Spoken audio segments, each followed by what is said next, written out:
آگے آتا ہے دوسرے حصے میں کہ اس کے دلائل، کوئی بھی دین میں کوئی بھی بات کرے، بندہ کہے کہ عقیدہ ہے تو عقیدہ کے لیے دین میں کوئی بھی بات ہو، سنت ہو، مستحب اور فرض ہو، واجب ہو، فقہا نے جو ترتیب دیے ہوئے ہیں اور جو نام موسوم کیے ہوئے ہیں، کوئی بھی بات جو ہے اگر آپ دین کے حساب سے کرتا ہے، دین کے لحاظ سے کرتا ہے، اس کے لیے دلیل چاہیے ہوتی، بغیر دلیل کے جو ہے آپ کی کسی بات میں وزن نہیں ہوتی۔ اور آپ کے جو مقابل بندہ ہے، آپ کے جو سامنے بیٹھا ہوا ہے، اس کو دلیل چاہیے ہوتا ہے، وہ دلیل مانگتا ہے۔ عقل مند انسان جو ہے دین میں کوئی بھی مولوی کھڑے ہو کے بات کرے، آج کل جو ہے ہمارے معاشرے میں کیا ہوتا ہے، مختلف قسم کے بدعات و خرافات کیوں جنم دیے؟ معاشرہ ہمارا بھرا پڑا ہے بدعات و خرافات سے۔ کہیں کسی کونے سے جو ہے کوئی بندہ اٹھ کے آ جاتا ہے اور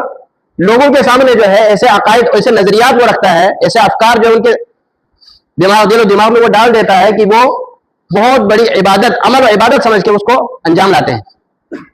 اور سامنے بیٹھے ہوئے لوگ اس سے دلیل نہیں مانگتے، دلیل کے مطالبہ نہیں کرتے۔ کوئی بھی خطیب، کوئی بھی مولوی، کوئی بھی شیخ آپ کو جو ہے کوئی دین کے حوالے سے کوئی بات سمجھائے، دین کے حوالے سے کوئی بات بتائے، تو آپ اس سے، آپ کی سمجھ میں نہ آئے، آپ نے جو ہے اسلام میں اس طرح پہلے آپ نے نہ سنی ہو، اس سے دلیل کا مطالبہ کریں، یا آپ جو بات ہمیں دین کے حوالے سے بتا رہے ہیں قرآن میں کہاں ہے، رسول اللہ کے فرمان میں کہاں ہے۔ اس طرح اگر کریں گے تو ہمارا دین خالص رہے گا، جو ہماری جو آگے آنے والی جو نسل ہے وہ بھی اس خالص دین کو جو ہے پا سکیں گے، خالص دین پہ ہی وہ عمل کریں گے۔ تو یہاں پہ جو ہے سب سے پہلے قرآن کریم سے دلائل ولا اور برا، دوستی اور دشمنی کا جو ہے معیار کیا ہونا چاہیے،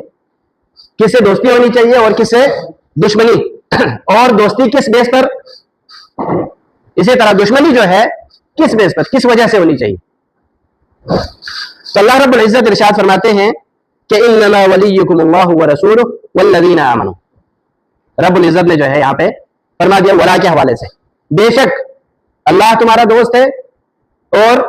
اس کا بھیجا ہوا پیغمبر رسول اکرم صلی اللہ علیہ وسلم تمہارے دوست ہیں۔ اس کے ساتھ ساتھ مومنوں کا بھی ذکر فرمایا کہ والذین آمنوا، اور جو لوگ اللہ اور اس کے رسول پر ایمان لائے ہیں وہ تمہارے دوست ہیں، انہیں سے دوستی ہونی چاہیے۔ یہ ہمارے حقیقی دوست، تین چیزوں کا، تین جو ہے طرح کے تین کا نام لیا اللہ رب العزت۔ اللہ رب العزت، رسول اکرم صلی اللہ علیہ وسلم اور مومنین، قیامت تک آنے والے صحابہ اکرام سے لے کر جو ہے قیامت تک آنے والے جتنے بھی ہیں جنہوں نے اللہ اور اس کے رسول پر ایمان لائے، وہ مومن کہلاتے ہیں، تو وہ ہمارے کیا ہیں، دوست ہیں۔ ان سے ولا،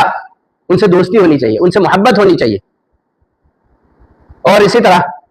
اللہ رب العزت نے جو ہے ایک دوسرے مقام پر فرمایا سورۃ توبہ کی آیت نمبر 71 میں کہ والمؤمنون والمؤمنات بعضهم اولیاء بعض، مومن و مومنات، مرد و عورت مومن ہیں، وہ ایک دوسرے کے کیا ہیں، دوست ہیں،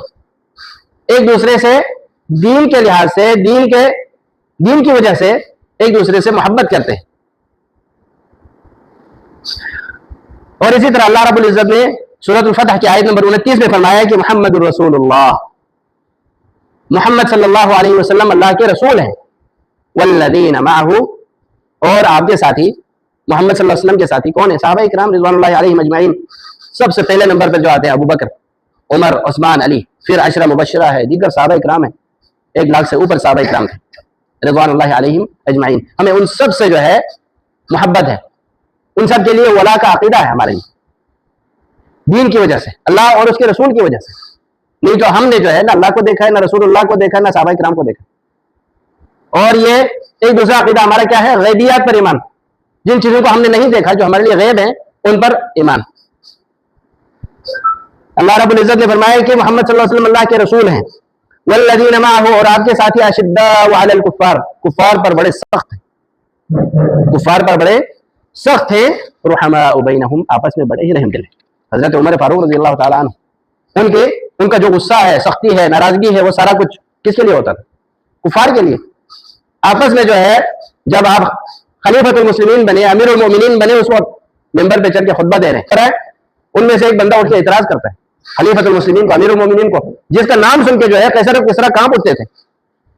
ان کے پسینے چھوٹ جاتے تھے عمر کا نام سن کے۔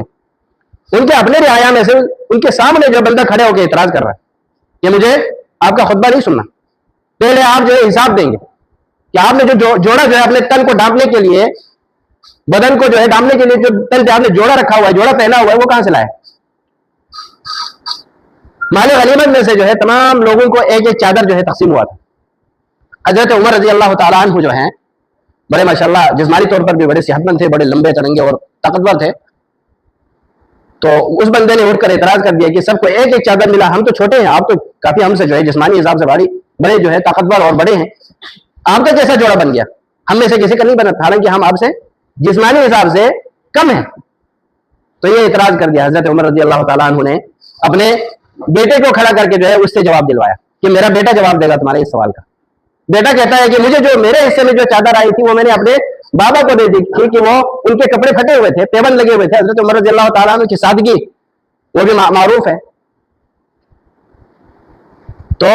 بیٹے نے کہا عبداللہ نے کہ میں نے اپنا جو چادر تھا وہ اپنے بابا کو دے دیا تھا کہ تاکہ وہ نیا جوڑا نیا سوٹ جو ہے وہ سلوا کے پہن لے. وہ جواب انہوں نے دیا. سامعین جو سامنے بیٹھے ہوئے تھے سب کی آنکھوں میں جو ہے آنسو آ گئے. اور جس بندے نے اعتراض کیا تھا حضرت عمر نے اسے کہا اب مطمئن ہو, اب میں خطبہ جاری رکھ سکتا ہوں یا اجازت ہے نہیں, اجازت ہے کہ نہیں ہے. یہ کیا تھی؟ ولا محبت کی وجہ سے تھی. دین کے لیے جو ہے جس نے اعتراض بھی کیا تھا اس نے بھی دین کی وجہ سے کیا تھا. اور حضرت عمر رضی اللہ تعالیٰ عنہ کی اس سے محبت. آج ہمارے معاشرے میں کوئی مسلمان حکمران حاکم بھی ہو, کسی کے اوپر اگر اعتراض کرے, اس کے ہاتھ میں ساری طاقت ہے, وہ اس کے ساتھ کیا کرے گا؟ حضرت عمر رضی اللہ تعالیٰ مطمئن کرتے ہیں کہ آپ مطمئن ہو گئے ہو. تو یہ آپس میں جو ہے محبت کی علامت تھی, ولا کی علامت تھی.